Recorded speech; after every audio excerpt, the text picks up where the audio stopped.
Why would anyone pay $50,000 for a watch, $300,000 for a car, or $20,000 for a handbag, when cheaper alternatives can do exactly the same job? The answer isn't quality alone, it's psychology. The world's biggest luxury brands have mastered something far more valuable than manufacturing. They've mastered desire. Rolex, Hermès, Ferrari, Louis Vuitton, Patek Philippe. These companies aren't simply selling products. They're selling scarcity, status, and identity. But here's the surprising part. Many luxury brands could sell far more products than they do, yet they deliberately choose not to. Why? Because in the luxury business, being impossible to buy is often more profitable than being available to everyone. Chapter 1. Luxury isn't about the product. Most people think luxury brands compete on quality, but that's only part of the story. A Rolex doesn't tell time better than a smartwatch. A Ferrari won't get you through city traffic any faster than an ordinary sedan. And a Hermès bag carries your belongings just like any other handbag. So why are people willing to pay 10, 20, or even 100 times more? Because luxury isn't about function, it's about perception. When someone buys a luxury product, they're not only buying craftsmanship, they're buying a story, a reputation built over decades, sometimes over centuries. Luxury brands understand something that many ordinary businesses don't. People don't just buy products, they buy emotions, recognition, achievement, belonging. Owning a luxury item sends a message, not only to other people, but often to the owner as well. It becomes part of their identity, and that emotional value is something competitors can't easily copy. Luxury brands dream that may sound strange, but scarcity is one of the most powerful marketing tools ever created. If it immediately becomes less special. Luxury brands understand this better than anyone. Take Rolex. Every year, millions of people hope to buy models like the Daytona or the GMT Master 2. Yet many authorized dealers have waiting lists that stretch for months, sometimes even years. It's not that, it's because exclusivity is part of the product itself. Now look at Hermès. Some of its most famous handbags, like the Birkin or the Kelly, can't simply be ordered online.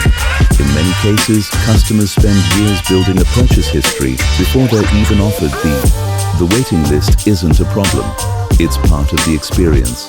Ferrari follows a similar philosophy. Some of its most exclusive models aren't available to the public at all. The company often invites only selected customers to purchase limited edition vehicles. In other words, having enough money isn't always enough. You also need the brand's approval. That's the real luxury, making customers compete for the product, instead of products competing for customers. Because the harder something is to obtain, the more people want it. Economists call this the scarcity effect. Luxury brands simply turned it into a billion-dollar business model. Chapter 3. Selling status, not products. A luxury watch doesn't cost $50,000 because of its materials. A luxury handbag isn't worth $20,000 because of the leather. And a Ferrari isn't expensive simply because of its engine. The true value of luxury exists almost entirely in the customer's mind. Luxury brands don't compete on utility, they compete on identity. Think about it. A smartphone tells time more accurately than a mechanical Rolex. A family SUV may be more practical than a Ferrari, and a standard leather bag can carry exactly the same items as a Birkin. Yet people still spend fortunes on luxury goods. Why? Because these products communicate something: success, achievement, taste, exclusivity, sometimes even power. Luxury brands carefully protect that image. They rarely discount their products. They avoid overproduction. They control distribution. And they choose exactly where and how their products appear. Every advertisement, every boutique, every product launch is designed to reinforce one message: not everyone belongs here. And that's exactly what makes people want to belong. Luxury isn't about meeting demand. It's about creating aspiration. Chapter 4. Imagine walking into a Louis Vuitton store and seeing a sign that says 50% off. It sounds impossible, because for luxury brands, discounts don't just reduce prices, they reduce prestige. Luxury companies spend decades building an image of exclusivity. One big sale can damage that image overnight. That's why brands like Louis Vuitton, Hermès, instead, they would rather sell fewer products than appear less exclusive. Some luxury brands have even been accused of destroying unsold inventory instead of selling it cheaply. The logic is simple. A product sold at half price today can reduce the perceived value of every product sold tomorrow. This idea has a name in economics. It's called the Veblen Effect.